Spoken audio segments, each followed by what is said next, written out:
नमस्कार नमस्कार नमस्कार।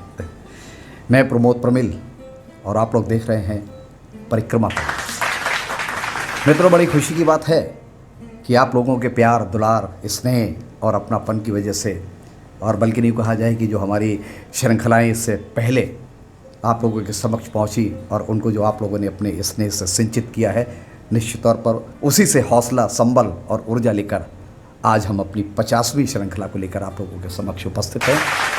तो परिक्रमा प्रेजेंट्स की इस 50वीं और इसी के साथ साथ काव्य सरता की 12वीं श्रृंखला में आप सभी लोगों का बहुत बहुत स्वागत है, बहुत बहुत इस्तकबाल है, बहुत बहुत खुशामदीद और बहुत बहुत वेलकम है।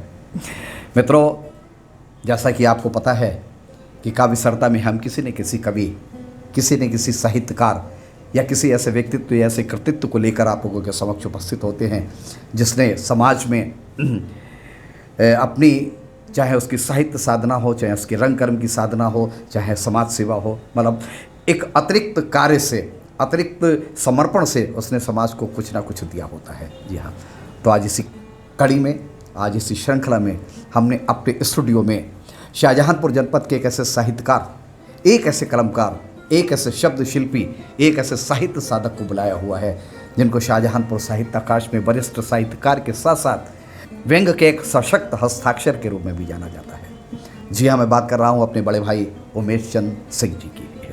मित्रों, मैं उनको डायस पर बुलाऊं इससे पहले मैं उनके संक्षिप्त परिचय को आप लोगों के समक्ष रखना चाहता हूं।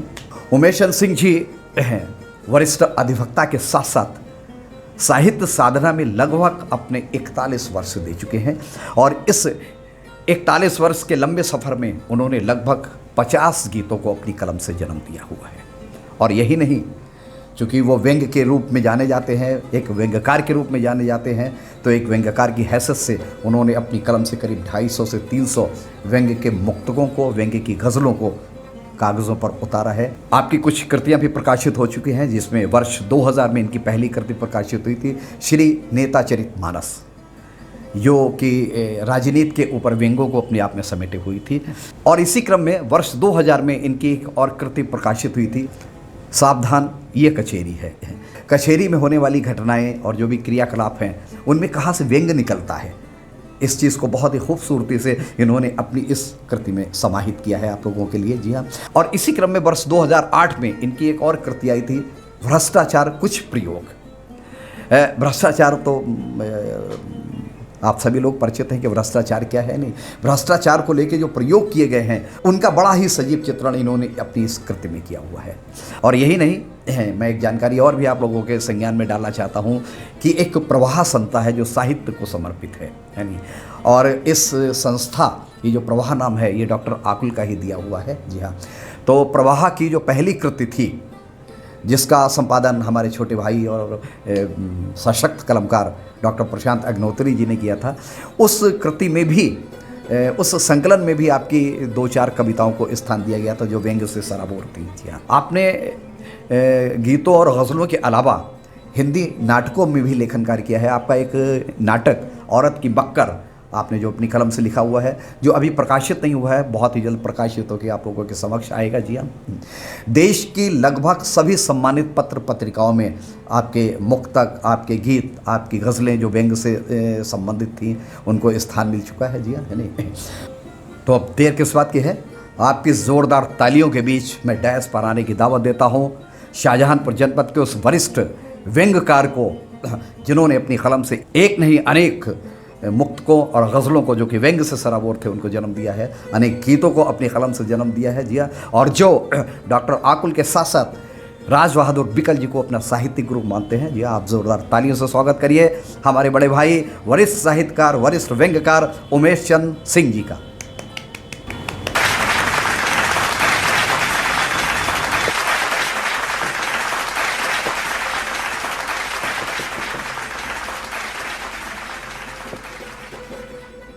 साहित्य से मेरा लगाव बचपन से है, ख़ास तौर से हास्य व्यंग्य का। लेकिन मैं साहित्य लिखने की स्थिति में सन 1982 से आया। उस समय हम लोग 4-5 लोग इकट्ठे होकर बैठते थे। उसमें डॉक्टर आकुल जी, बिकल जी, विद्रोही जी, ये लोग हम लोगों को गाइड करते थे। हम लोग बैठ के गोष्ठियाँ करते थे और नई नई कविताएं बनाते थे, लिखते थे। 90 के आसपास हम लोगों ने एक संस्था बनाई थी प्रवाह के नाम से। उस संस्था के संस्थापक डॉक्टर आकुल जी और बिकल जी ये लोग थे। और उस संस्था में हम 10-15 लोग थे उस समय। उसकी कुछ नियम थे कि हर महीने एक गोष्ठी होगी और उस गोष्ठी में हर कवि कम से कम एक रचना नई सुनाएगा अपनी। इस तरह से हम लोगों को लिखने के प्रति अभिरुचि बढ़ी और हर महीने हम लोग बैठते थे, अच्छी अच्छी कविताएं होती थी। डॉक्टर आकुल जी के चरणों में बैठकर हमने लिखना सीखा, कविताएं समझी। उसके बाद से लगातार अभी तक चलता रहा। अभी भी कभी कभी गोष्ठियाँ होती हैं हम लोगों की। और अब मैं अपनी कृतित्व पे थोड़ा सा आता हूँ और इसमें मुक्तकों से बात शुरू करता हूँ। हम लोग व्यंगकार का जो कच्चा माल होता है वो सियासत है, राजनीति है, नेता हैं। इन लोगों को हम देखते हैं, इनकी जो कमियां हैं या जो भी इनकी अच्छाइयां हैं वो मैं व्यंग के माध्यम से लिखने की कोशिश करता हूं। देखें, बात शुरू करते हैं जूते से कि नेता सच्चे आचरण पर चल रहे हैं आजकल। नेता सच्चे आचरण पर चल रहे हैं आजकल, लक्षण राम राज्य के भी दिख रहे हैं आजकल। नेता सच्चे आचरण पर चल रहे हैं आजकल, लक्षण राम राज्य के भी दिख रहे हैं आजकल। और राम के जूते भरत ने रखे सिंहासन पे थे, इसलिए जूते सदन में चल रहे हैं आजकल। राम के जूते भरत ने रखे सिंहासन पे थे, इसलिए जूते सदन में चल रहे हैं आजकल।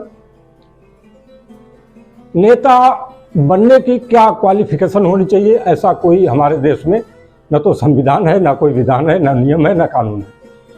हमने कुछ शर्तें रखी हैं कि नेताओं में क्या क्वालिटी होनी चाहिए। देखें 4 लाइनों से कि नेता बनने के लिए पहले तू लूटना तो सीख। नेता बनने के लिए पहले तू लूटना तो सीख, करके झूठे वायदे जनता को मोड़ना तो सीख। करके झूठे वायदे जनता को मोड़ना तो सीख। और इस तरह तू एक दिन बन जाएगा निश्चित महान। इस तरह तू एक दिन बन जाएगा निश्चित महान। देश हो या भैंस हो, पहले उसे धोना तो सीख।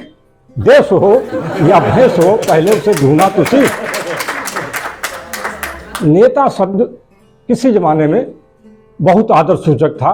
जब आंदोलन आज़ादी का चल रहा था, उसमें नेताजी की उपाधि हमारे सुभाष चंद्र बोस जो सबसे बड़े क्रांतिकारी हुए हैं उन्हें दी गई थी।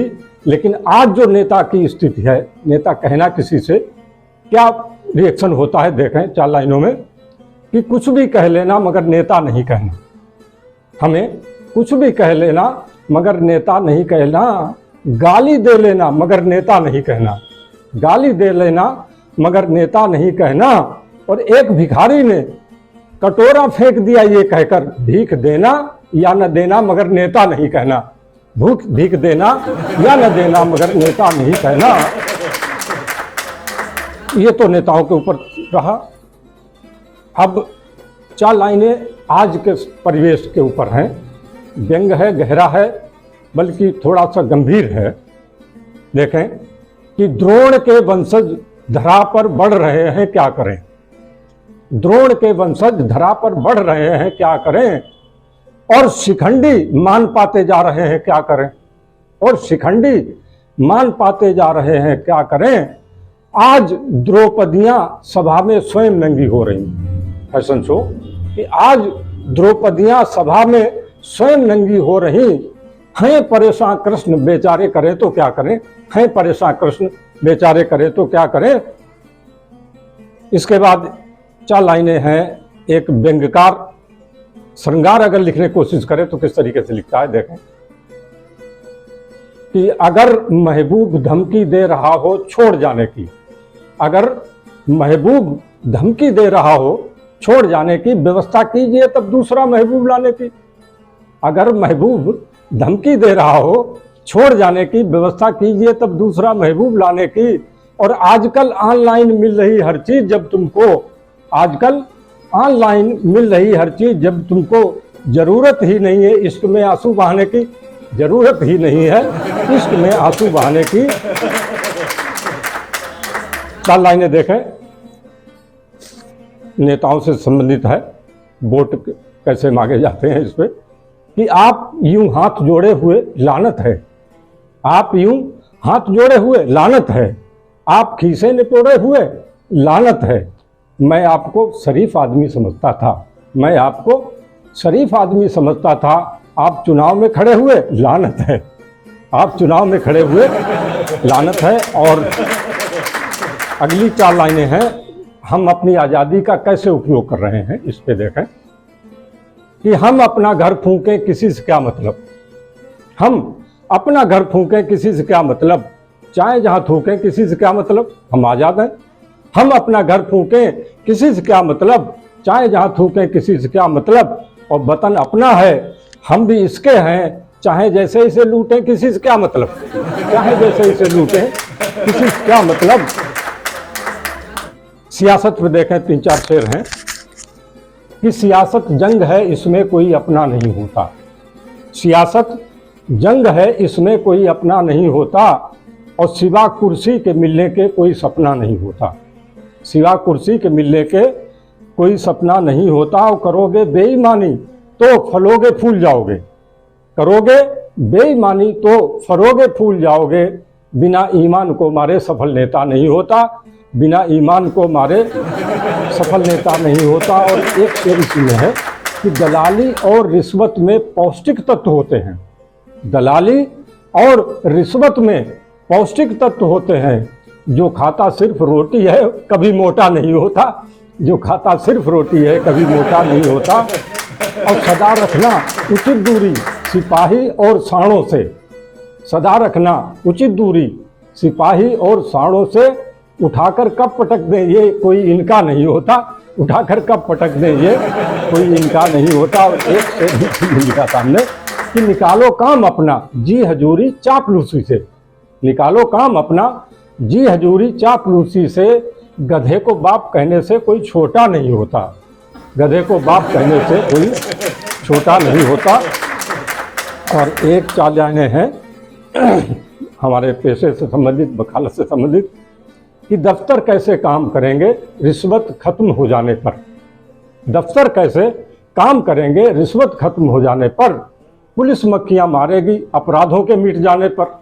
दफ्तर कैसे काम करेंगे, दफ्तर कैसे काम करेंगे रिश्वत के खत्म हो जाने पर, पुलिस मक्खियां मारेगी अपराधों के मिट जाने पर, पुलिस मक्खियां मारेगी अपराधों के मिट जाने पर। और रावण के वंशज समाज में रहने बहुत जरूरी है, रावण के वंशज समाज में रहने बहुत जरूरी हैं। कौन वकीलों को पूछेगा राम राज्य आ जाने पर, कौन वकीलों को पूछेगा राम राज्य आ जाने पर। और इसी से मिलता जुलता एक मुक्तक ये है कि देश में अपने सियासत इस तरह चलती रहेगी, देश में अपने सियासत इस तरह चलती रहेगी, लूट महंगाई गरीबी जाहिली बढ़ती रहेगी, लूट महंगाई गरीबी जाहिली बढ़ती रहेगी। और आदमी में बेईमानी झूठ मक्कारी रहे बस, आदमी में बेईमानी झूठ मक्कारी रहे बस, हम वकीलों की वकालत फूलती फलती रहेगी, हम वकीलों की वकालत फूलती फलती रहेगी। ये तो हमारे मुक्तक हुए कुछ। एक व्यंग है अतुकांत में है, जेब कतरे की और नेता के ऊपर देखें कि एक नौसिखिया जेब कतरे ने एक घुटे हुए नेता की जेब पर हाथ चलाया, एक नौसिखिया जेब कतरे ने एक घुटे हुए नेता की जेब पर हाथ चलाया, नेता ने फौरन उसे दबदबाया, जेब कतरा घबराया, नेता ने फौरन उसे दबदबाया, जेब कतरा घबराया, मगर नेता ने उसे भी भाषण पिलाया। नेता बोला कि बेटा बगैर पूंजी लगाए रोजगार करोगे तो ऐसे ही पकड़े जाओगे, बेटा बगैर पूंजी लगाए रोजगार करोगे तो ऐसे ही पकड़े जाओगे। मुझे देखो, मैं भी लगभग यही काम करता हूँ, मुझे देखो मैं भी लगभग यही काम करता हूँ, लेकिन पहले चुनाव में पूंजी लगाता हूँ और जीतने पर जनता और सरकार दोनों की जेब काटता हूँ। पहले चुनाव में पूंजी लगाता हूँ और जीतने पर जनता और सरकार दोनों की जेब काटता हूँ। जाओ तुम्हें छोड़ता हूँ क्योंकि मैं भी तुम्हारी बिरादरी का हूँ, जाओ तुम्हें छोड़ता हूँ क्योंकि मैं भी तुम्हारी बिरादरी का हूँ। और इसके बाद एक लोकगीत है हमारा, गांव पे है। गांव की जो स्थितियां हैं, हमारे गांव की जो भाषा है, क्योंकि मैं ग्रामीण क्षेत्र का रहने वाला हूँ, बड़ा इंटीरियर में है, यहाँ से करीब 40 किलोमीटर दूर, और गांव की क्या स्थिति आज की है उस पे हमने ये व्यंग का, हास्य व्यंग है, गीत लिखा है। देखें कि गांव हमारो के तो अच्छो आवो तुम्हें दिखा मैं, गांव हमारो के तो अच्छो आवो तुम्हें दिखा मैं, राशन महिगो गांजा मत दो आवो तुम्हें पिया मैं, गांव हमारो के तो अच्छो आवो तुम्हें दिखा मैं। पहला बंद है कि दूध दही देखन कौ नाही, दूध दही देखन कौ नाही, घर घर दारू खिंचती, दूध दही देखन कौ नाही, घर घर दारू खिंचती, बीड़ी सिगरेट गांजा सुल्फा गुटका पुड़ियाँ बिकती, बीड़ी सिगरेट गांजा सुल्फा गुटका पुड़ियाँ बिकती, और करी के नशा नए लगी का सब फिल्मी गाना गावें, गांव हमारो के तो अच्छो आवो तुम्हें दिखा में। गांव में कर्ज लेने का बहुत अच्छा रिवाज होता है। देखें एक पन कि भैंसा बधिया बेच के कलुआ टिकटर लेके आओ, भैंसा बधिया बेच के कलुआ टिकटर लेके आओ, कमी पड़ी तो बैंक को कर्जा ऊपर और चढ़ाओ, कमी पड़ी तो बैंक को कर्जा ऊपर और चढ़ाओ, खेती बिक गई टिकटर खिंच गो कल्लू निर्गुण गाँव में, गाँव हमारे के तो अच्छो आवो तुम्हें दिखा में, गाँव हमारो के तो अच्छो। लाड़ू लड़ी बैल की जोड़ी गाँव नमाब नाही, लाड़ू लड़ी बैल की जोड़ी गाँव नमाब नाही, चले वीडियो टीवी फिल्में देखें लोग लुगाई, चले वीडियो टीवी फिल्में देखें लोग लुगाई, और भैंस बेच मोबाइल लाए आवो बात करावें, गाँव हमारो के तो अच्छो आवो तुम्हें दिखावें, गाँव हमारो के तो अच्छो आवो तुम्हें दिखावें। बंदर फसल उजारें हार में नेता गाँव उजारें, बंजर फसल उजारें हार में नेता गाँव उजारें, जबरदस्त को संगम लेके कमजोरन को मारें, जबरदस्त को संगम लेके कमजोरन को मारें, ठाकुर पंडित यादव जाटव कौ मिल के लड़वावें, गाँव हमारो के तो अच्छो आवो तुम्हें दिखावें, गाँव हमारो के तो अच्छो आवो तुम्हें दिखावें। प्रधानी का चुनाव होता है, इस पर देखें कि प्रधानी के चुनाव में उन दारू खूब पियाई, प्रधानी के चुनाव में उन दारू खूब पियाई, और जीत के जिसने वोट देना उसकी करी ठुकाई, जीत के जिसने वोट देना उसकी करी ठुकाई, और ताल तलैया गांव सभा की बचत बय जुतवा में, गांव हमारो के तो अच्छो आवो तुम्हें दिखा में, गांव हमारो के तो अच्छो आवो तुम्हें दिखा में। और जगह जगह फड़ परे जुआ के, जुआ खेला जाता है, जगह जगह फड़ परे जुआ के पूरो गांव जुआरी, जगह जगह फड़ परे जुआ के पूरो गांव जुआरी, दिन में खेलें जुआ रात में चोरी और चकारी, दिन में खेलें जुआ रात में चोरी और चकारी, और नेताजी खुद जुआ खिलावें अपनी नाल निकालें, नेताजी खुद जुआ खिलावें अपनी नाल निकालें, गांव हमारो के तो अच्छो आवो तुम्हें दिखावें। गांव में कुछ दलाल टाइप के होते हैं कि अपने गांव के नेताजी को एमपी एमएलए जाने, अपने गांव के नेताजी को एमपी एमएलए जाने, सब नेता इनके घर आवे पुलिस ही नहीं पहचाने, सब नेता इनके घर आवे पुलिस ही नहीं पहचाने, और पैसा लीजिए बेहता को विधवा पेंशन दिलवावे, गांव हमारो के तो अच्छो आओ तुम्हें दिखावें, गांव हमारो के तो अच्छो। एक शिक्षा व्यवस्था गांव की जो है इस पे देख लें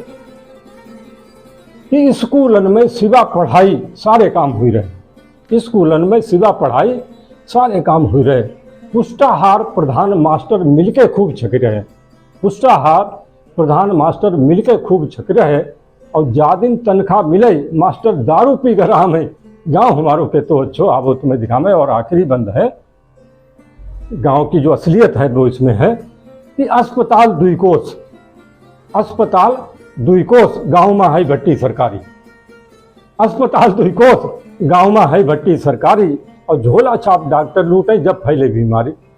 अस्पताल दुई कोस गाँव में है भट्टी सरकारी, झोला छाप डॉक्टर लूटे जब फैले बीमारी। और सबसे बड़ी दवाई दारू कक्का हमें बतावें, गाँव हमारो के तो अच्छो आवो तुम्हें दिखावें, गाँव हमारो के तो अच्छो आवो तुम्हें दिखावें। राशन महंगो गांजा मत दो आवो तुम्हें पियावें। इसी शब्दों के साथ मैं अपनी बात समाप्त करता हूँ। आप सभी का धन्यवाद।